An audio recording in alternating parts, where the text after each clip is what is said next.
بگیم ببینم اصلا خبر داشتین که بعضی از بازیگرای زن معروف ترکیه توی موزیک ویدیوهای خواننده هم بازی کردن؟ میدونید کیا رو میگم؟ خب براتون یه خبر خوب دارم. امروز میخوام چند تا از باحال‌ترینای این موزیک ویدیوها رو بهتون معرفی کنم. پس زودتون سریع عضو کانال لنس بشید که براتون ویدیو دارم باقلوا. شماره 1 دنیز ایشین. این بازیگر خوشگل و دوست داشتنی با اینکه تازه کاره اما طرفدارای زیادی داره. اون در سال 2020 یه موزیک ویدیوی یه خواننده باحال بازی کرده. اگه گفتین کی؟ بله، محبوب قلب ها مراد باز. و اسم این موزیک ویدیوی فوق‌العاده گece است. Ne varsa yine gece yine gece düştün aklıma. شماره 2 ازگه اوزدر. در سال 2018 ازگه توی یه موزیک ویدیو به اسم گیدرسن اگر بازی کرد. اما واسه غریبه که این کارو نکرد. خواننده این کار کسی نبود جز همسر خودش، سینان گولریوز. خود ازگه هم توی این آهنگ با همسرش همخوانی کرده. من که عاشق این موزیک ویدیو شدم. شما چطور؟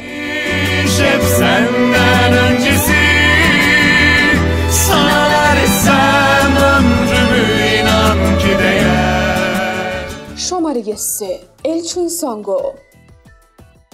در سال 2014 تویگار ایشیکلی تصمیم گرفت که برای ساخت موزیک ویدیوی آهنگ سوز اولور بتره کنه. اون هم یه کارگردان خفن یعنی هیلاش سارال که کارگردان سریالای معروفی مثل عشق ممنوع و فاطمه گل بود رو انتخاب کرد و هم یه بازیگر خفن مثل الچین سانگو.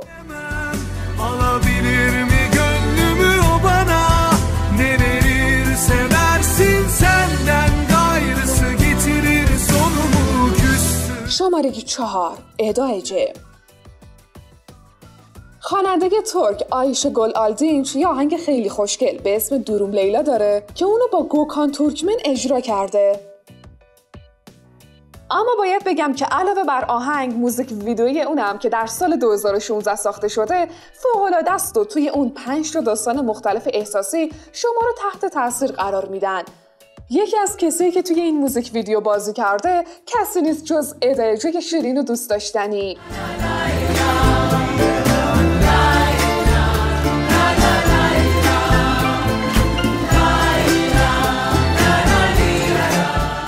شماره 5 دمت اوزدمیر. دمت که دیگه یه رقصنده حرفه‌ایه و اگه اون توی موزیک ویدیوها نباشه پس کی باشه؟ بله، دمت در سال 2014 قبل از اینکه خیلی به شهرت و محبوبیت برسه توی موزیک ویدیوی آهنگ آتش اد و اونت از خواننده معروف ترک مصطفی صندق شرکت کرده بود.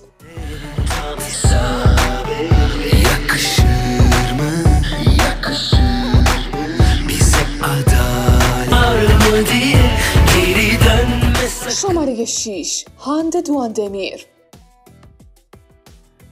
هانده در سال 2017 در یک موزیک ویدیو به اسم ایکی aşık بازی کرده و خواننده این آهنگ ارسای اونر نام داره.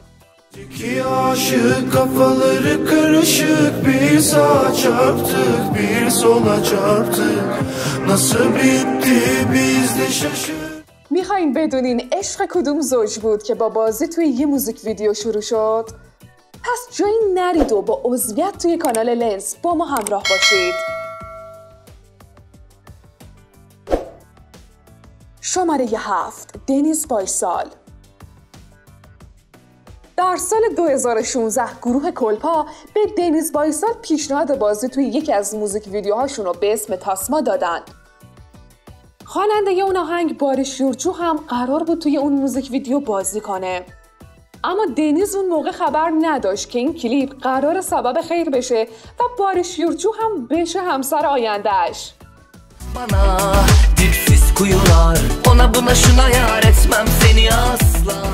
شماره 8 دوباره دمت اوزدمیر. خواننده ترک بنکو در سال 2016 یه موزیک ویدیوی اکشن و باحال به اسم هودری میدان ساخته که جنگ قدرت دو زن رو نشون میده و خیلی هم این موزیک ویدیو که بوکسورای واقعی توش بازی میکنن مورد توجه قرار گرفته. اما همه اینا یه طرف، وجود دمت توی این موزیک ویدیو یه طرف. Bu sözüm senle dolmadım, yine de ağladım, içimi yaka yaka aldın, canıma baka baka. شماره 9 ابرو شاهین. در سال 2017 یه خواننده ترک به اسم آیدین کورت اولو یه موزیک ویدیو از خودش به اسم توتو منتشر کرد و توی یه حرکت باحال برای بازی توی اون ابرو شاهین رو انتخاب کرد که این کارش با استقبال زیادی هم روبرو شد. Ben bu resmi çok çektim, pozların yalan dolan. شماره 10 هاندرچل. نمیدونم اسم دمیر یامور رو شنیدین یا نه، اما اون یه موزیک ویدیو داره به اسم جانیسا اولسون که توی سال 2017 اونو منتشر کرده و خیلی هم معروف شده. میدونیم چرا؟ چون توی اون 2 بازیگر باحال بازی میکنن، هاندرچل و رضا کوچاولو.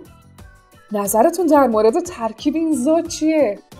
Bu sefer böyle olsun olmadı. شماره 11 هازال کایا. این بازیگر در سال 2011 درست موقعی که با بازی در سریال فریها اسمش سر زبون افتاده بود توی یه موزیک ویدیو به اسم دنیز استون دفنق شرکت کرد. اسم خواننده این آهنگ سلچوک بالجیه.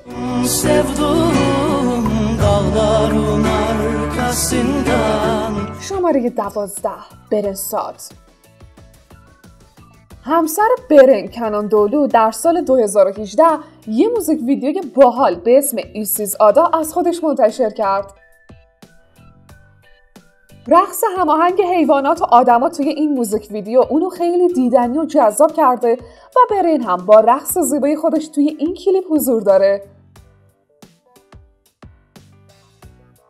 لنزیه دوست داشتنی، از این ویدیو خوشتون اومد؟ شما کدومو بیشتر از همه دوست داشتین؟ واسه من که انتخاب سخته. مثل همیشه با کامنتتون بتره کنید و لایک و عضویت توی کانال لنز رو هم فراموش نکنید.